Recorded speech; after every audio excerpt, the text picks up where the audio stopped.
Wanita cantik ini adalah seorang muslim yang fanatik, dia didoktrin keluarganya sedemikian rupa sampai dia begitu fanatik, seperti ini kesaksiannya. Jadi begini teman-teman, aku itu ya berlatar belakang Islam ya. Hanya saja aku itu orangnya cuek teman-teman sama yang namanya keselamatan. Karena nggak paham, mikirku gini, orang Islam pasti masuk surga ya. Jadi aku tidak terlalu mementingkan hal-hal yang kayak ya udahlah gue orang Islam pasti gue masuk surga. Dan pada saat itu aku itu orangnya fanatik teman-teman ya.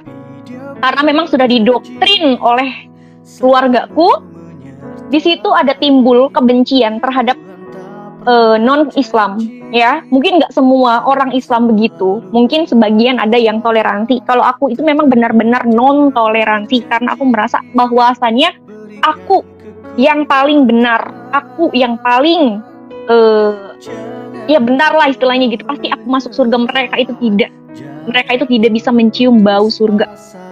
Nah jadi aku tuh kayak ngerasa gimana ya, fanatik gitu. Sekolahku juga SMK Muhammadiyah waktu itu, di sekolah SMK Muhammadiyah. Dan aku masuk sekolah ke situ karena nenek aku pengen aku tuh memperdalam iman Islamku gitu. Dan karena aku orang Islam ya aku masuk ke situ ya teman-teman. Dan kebetulan sekolah aku itu dekat dengan gereja. Kalau ada tilangan motor itu pasti aku lewat jalan-jalan kampung ya teman-teman, dan aku tuh sering lewat di depan gereja. Aku tuh jujur ya teman-teman, kalau ngelihat gereja itu rasanya tuh apa ya, benci gitu loh, kayak ih ini tempat ibadahnya orang Kristen gitu pokoknya nggak tahu lah, tiba-tiba aku punya rasa kebencian seperti itu. Dan pada saat itu aku kenapa kenal Tuhan ya, pada mulanya aku adalah orang-orang yang sangat-sangat membenci kekristenan teman-teman, bener-bener benci banget, nggak tahu kenapa. Lihat orang pakai salib ya, lihat orang pakai salib aja kayak gitu. Ya mungkin nggak semuanya, ini aku ya, tapi bener aku tuh salah satu orang yang sangat-sangat intoleransi, apalagi orang Kristen teman-teman. Wah sangat-sangat benci. Sampai sekarang aja saya nggak nyangka saya bakal jadi orang Kristen, saya bakal jadi pengikut Kristus, nggak nyangka teman-teman ya. Pada saat itu Tuhan memberikan kesempatan untuk saya mengenal Tuhan Yesus. Benar teman-teman ya, memang mengenal Tuhan Yesus itu luar biasa ajaib teman-teman. Dan itu ya bukan saya aja, teman-teman saya murtadin, mereka ya bertobat karena mereka memiliki pengalaman dengan Tuhan. Contohnya tadi Pak Bom Bom ya, seperti itu. Memang itu kesaksian benar teman-teman. Mungkin untuk kalian yang belum merasakan jamahan Tuhan, belum merasakan Tuhan menjamah kita secara real, mungkin kita nggak akan percaya ya teman-teman. Tapi Tuhan Yesus adalah Allah yang hidup, Allah yang benar teman-teman ya, Allah yang maha perkasa ya teman-teman, Allah yang maha hadir. Karena Yesus Kristus adalah Allah yang hidup, Allah yang memang maha hadir. Dan itu aku ulang-ulang teman-teman, karena memang tidak ada Allah seperti Yesus ya teman-teman ya. Pada saat itu Tuhan kasih kesempatan untuk saya mengenal kebenaran lewat teman saya teman-teman. Dia itu notabene itu Kristen. Aku tuh nggak tahu kalau dia itu orang Kristen teman-teman. Pada saat itu masalah itu terus aja gitu dalam hidup aku. Anak yang mungkin dari kecil itu nggak pernah merasakan kebahagiaan, terus udah dewasa pun nggak pernah aku merasakan kebahagiaan. Wah, jadi aku di situ merasa aku mau mati aja gitu. Tapi Tuhan itu baik ya teman-teman. Tuhan mengirimkan saya teman Kristen. Tapi aku nggak tahu kalau dia itu Kristen. Setelah aku tahu dia Kristen, aku tanya, apa kamu Kristen? Aku bilang begitu. Kamu tahu? Iya tadi ibu kamu bilang lagi kebaktian. Oh iya, aku Kristen emang kenapa? Di situ rasa timbul benci gitu, kayak pokoknya gue harus ninggalin dia nih. Aku nggak mau punya temen orang Kristen gitu. Tetapi ketika aku merenung gitu, oh jangan begitu. Teman aku itu baik gitu. Dia itu apa ya namanya? Terus aja menyemangati aku ketika aku lagi terpuruk, ketika aku lagi jatuh, ketika aku lagi butuh seseorang. Dia itu nyemangatin aku teman-teman.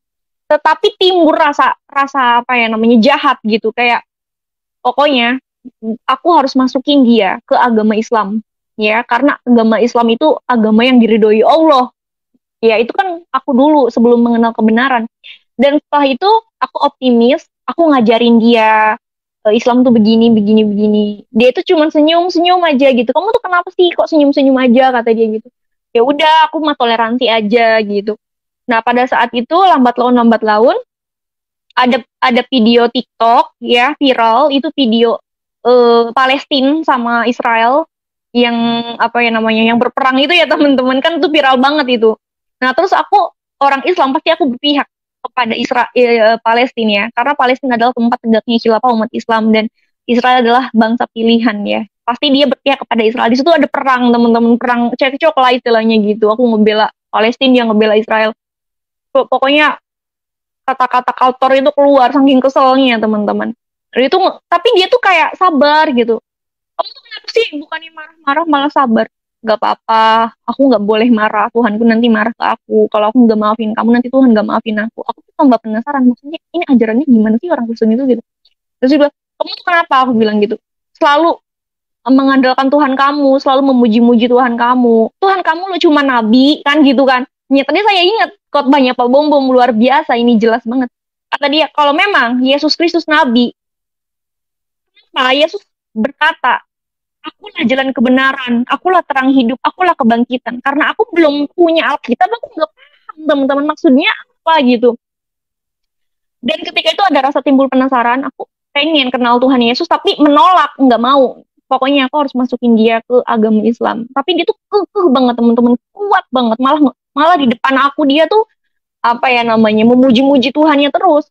Apa sih hebatnya Tuhan Yesus? Aku bilang begitu kan sama dia. Kata dia, Tuhan Yesus itu ya Tuhan yang sangat-sangat luar biasa ya. Oleh karenanya aku memiliki keselamatan gitu dan aku damai sejahtera.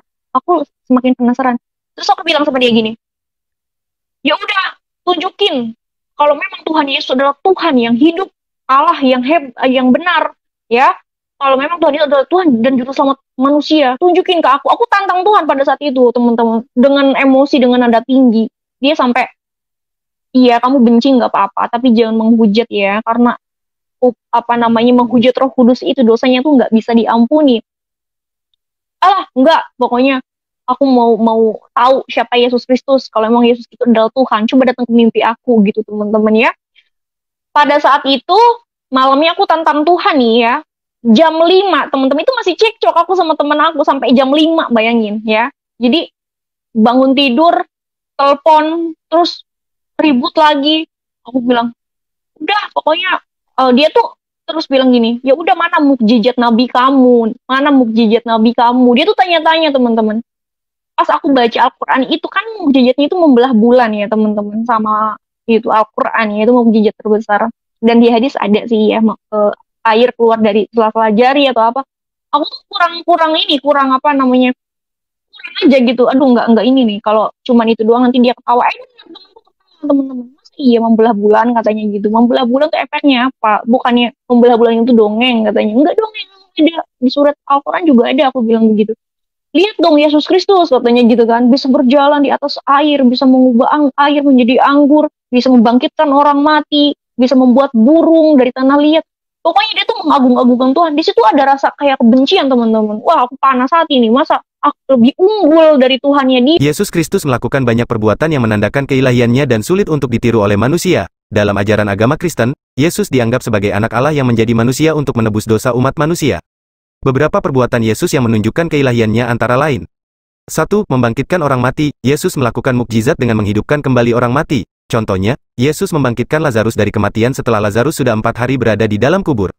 2. Mengendalikan alam. Yesus memperlihatkan kuasanya atas alam dengan melakukan mukjizat seperti mengubah air menjadi anggur, menggembalakan ribuan orang dengan sedikit roti dan ikan, serta menghentikan badai dengan hanya sepatah katanya. 3. Penyembuhan orang sakit. Yesus menyembuhkan berbagai penyakit dan penderitaan fisik yang diderita oleh orang-orang. Ia menyembuhkan orang buta, tuli, lumpuh, serta mengusir roh jahat. 4. Pengampunan dosa. Yesus mengampuni dosa-dosa orang dengan kuasanya. Ia memberikan pengampunan kepada orang-orang yang datang kepadanya dengan hati yang tulus. 5. Kebangkitannya sendiri. Setelah disalibkan dan dimakamkan, Yesus bangkit dari kematian pada hari ketiga, menegaskan kekuasaannya atas hidup dan kematian. Perbuatan-perbuatan ini menunjukkan kuasa dan keilahian Yesus Kristus, yang sulit untuk ditiru oleh manusia biasa. Keilahiannya menjadi salah satu dasar keyakinan bahwa Yesus adalah Tuhan.